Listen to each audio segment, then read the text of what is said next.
What's up there again, it's me again, Alvin Bautista of Exploring Tarlac. For today's vlog guys, andito tayo sa Yakiniku Fuji. Dito sa may Kapas Tarlac. So, authentic Japanese restaurant yung i-explore natin ngayong araw. Kung gusto nyo mag-visit dito guys, open sila ng daily 11 a.m. until 10 p.m. Mamaya papakita ko sa inyo kung ano ba yung mga sineserve nila dito. Kung gusto nyo mag-visit dito, located pala sila sa Barangay Talaga, Kapas Tarlac, malapit dito sa RRJG gasoline station at tapat siya mismo ng Deluxe Bags Philippines. At yan, nasa likod natin, yung side niya, yung El Nino Apartments. Along MacArthur Highway, kaya madaling-madali naman siyang puntahan.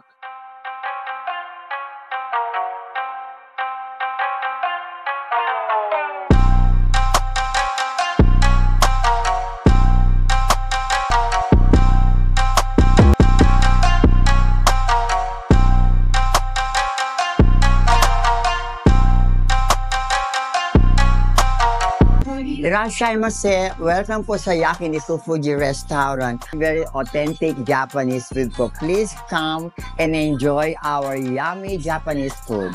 Meron po tayong promo. This is po our obento. And then, 10 plus 1 po pag umorder po kayo ng obento, ng 10 obento plus 1 po. Pick up lang po siya. Order advance po. Meron po tayo rin pong group meal. Fuji po na mori po.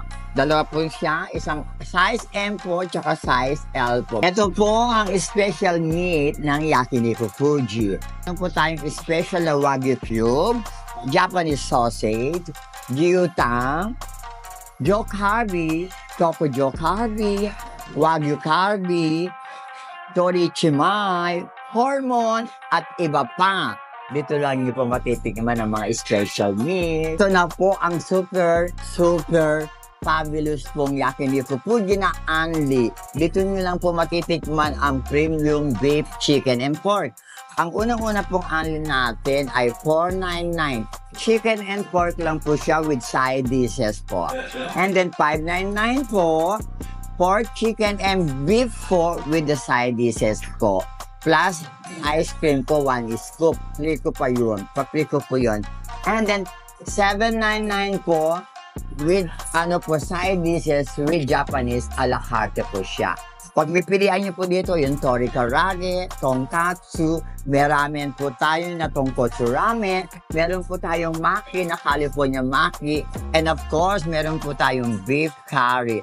Only po yan, at meron pa po kayong side dishes, at 3 types of meat po, meron po kayong chicken, pork, and beef.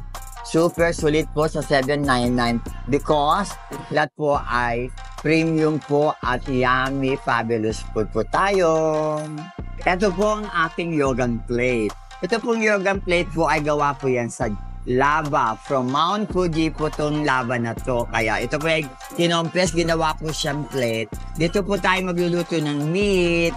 Let's try! Ayun guys, habang inintay natin ito nga, ibang niluluto natin, may mga naluto na rin naman tayo dito. So pag-usapan natin yung rules and regulations nila dito sa Unlimited Yakiniku. So nabanggit nga ni Madam kanina yung kanilang $4.99 na pork and chicken, $5.99 pork and chicken, tapos may beef, tapos yung kanilang $7.99 pork, chicken, beef, plus Japanese food. Syempre meron ng mga unlimited rice, side dishes, and drinks. So ito, yung rules and regulation nila sa kanilang pork and chicken, 3 feet and below, free siya. 3 feet to 4 feet, to 99 pesos. 4 feet and up, for 99 pesos sa pork and chicken yun. And then sa kanilang beef, pork and chicken, so 3 feet and below, free.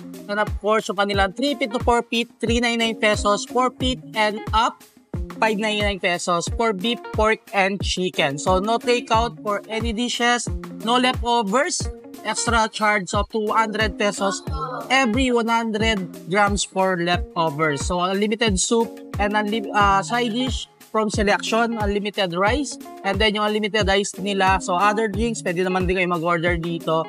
Customer must cook on own dishes. So, no stop assistance available. So, alos laging busy rin sila dito. So, eat all you can must be applied to entire group table. So, kung group kayo pupunta dito, family, magbabarkada, so dapat lahat kayo is nakalili kayo. Yung kanina guys, no, nagluto na rin tayo sa kabilang table. Yun yung tinatawag nilang yogan. So, yung pinaglulutuan natin kanina, yun yung ginawang na lutuan na galing doon sa lava ng Mount Fuji. Kaya napaka-fresh and natural cooking yung tawag nila doon. So, napakasarap ng mga meat talaga nila dito. Super premium. And kanina nga din, natikman na rin natin yung kanilang mga sa bento box nila. Yung kanilang promo guys, 10 bento box plus 1. So, pipili kayo doon sa kanilang menu.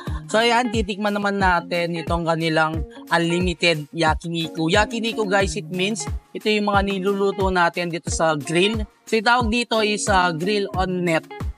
So, parang nagba-barbecue ka rin. So, yakiniku, niluluto mo on grill. Yun mismo yung meaning ng yakiniku. So, tikman na natin itong kanilang mga meat. Sinerve nila sa atin guys yung unlimited 799 nila na pork and beef. Plus, yung kanilang chicken. Tapos, may mga kasamang mga Japanese dish. So, yung mga Japanese dish nila guys, makikita nyo naman din sa kanilang menu na pwede nyo orderin a la carte. Pero itong mga side dishes nila, unlimited na rin siya. Kapag nag-visit kayo dito guys, so sabi nga ng owner, kung gusto nyo malasahan yung mga meat nila, huwag nyo munang i-dip dun sa mga sauces nila. So, tikman nyo muna yung mismong meat. Mas malalasahan mo kasi guys, kung talagang critic ka sa pagkain, mahilig ka sa meat, mas ma-enjoy mo siya kung wala siyang mga dip. So, tulad nung sinerve nila sa atin. So, meron tayong yakiniku sauce, kaninang spicy, and yung isang parang sesame oil.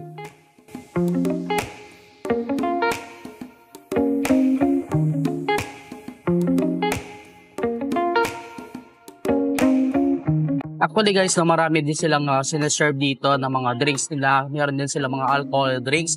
Mamaya titikman natin yung pinagmamalaki ng Japan, yung kanilang Sapporo. So may sineserve sila dito or pwede nyo orderin yung kanilang Sapporo craft beer. And kanina nga guys, nagtanong na rin na tayo about sa kanilang head chef. So head chef nila guys, yung experience siya sa Japanese restaurant is 16 years. And syempre meron din naman silang consultant dito.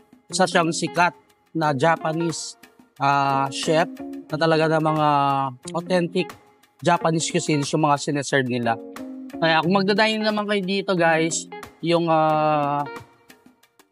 pwede nilang ma-accommodate is 60 to 70 packs. Kaya kung marami kayo, no problem. So kanina tinuruan tayo kapag may apoy, lagyan natin siya ng ice cubes. So gagawin mo lang, yan. Hanuin mo lang yung grill on net natin. And mawawala na mismo yung apoy. Tikman natin guys yung kanilang yakiniku sauce. So sila mismo yung gumagawa nito. So meron siyang spicy, meron siyang hindi spicy. Tikman natin yung spicy. Actually guys, no, iba talaga kapag Japanese foods, itong mga kinakain natin. So,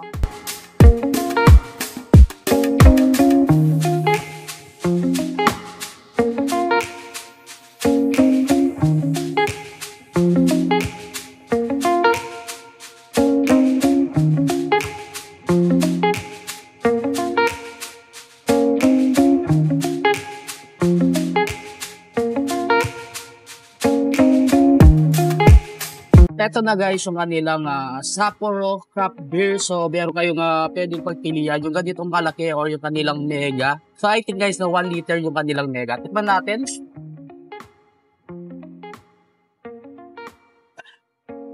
Wow. Actually masarap to guys.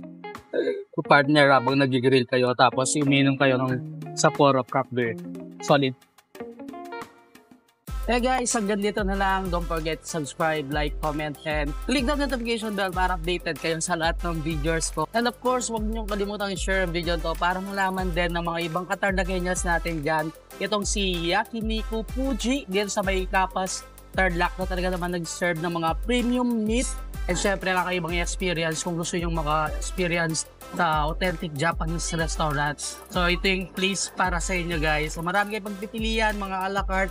Lahat ng mga Japanese cuisines na kinikrave natin is nandito na And syempre, kailangan nyo matikman yung kanilang mga yakiniku na unlimited. Sulit na sulit at napakasarap, napaka-flavorful ng mga lasa ng mga foods nila. So until our next vlog, peace out!